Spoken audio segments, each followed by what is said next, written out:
So it looks like due to drought, the Mississippi is lowering, causing saltwater from the Gulf of Mexico to enter into the drinking source for New Orleans.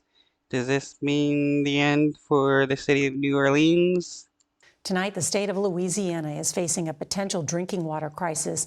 Persistent drought conditions have lowered levels of the Mississippi River, allowing salt water to creep in from the Gulf of Mexico, where it threatens to contaminate the freshwater.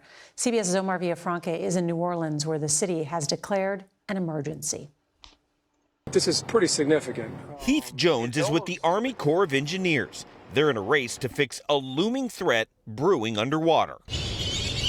Extremely dry conditions over the past few months have led to historic low levels on the Mississippi River, allowing dense saltwater from the Gulf to creep its way upriver, which could affect the ability to treat and supply drinking water in New Orleans. In July, these boats built a sill, or an underwater levee, to try and slow the saltwater.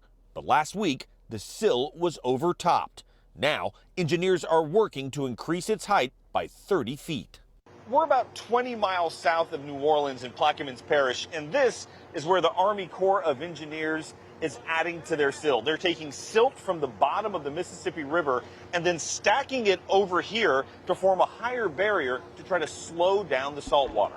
If you get this barrier, But will this actually prevent the saltwater from intruding into the freshwater? higher up, how much time do you think that buys you? 10 to 15 days.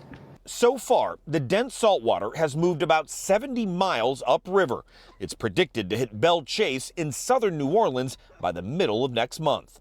Solutions include using barges to ship millions of gallons of water to treatment plants, or tapping into other water resources upstream. Donald Link co-owns.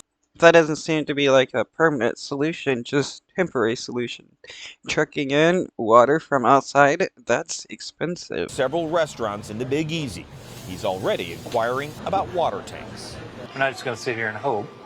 Hope is not a plan. We're going to get ready for it and hope that it never happens.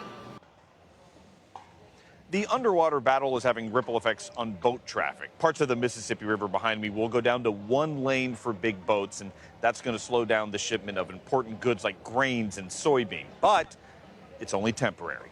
Nora?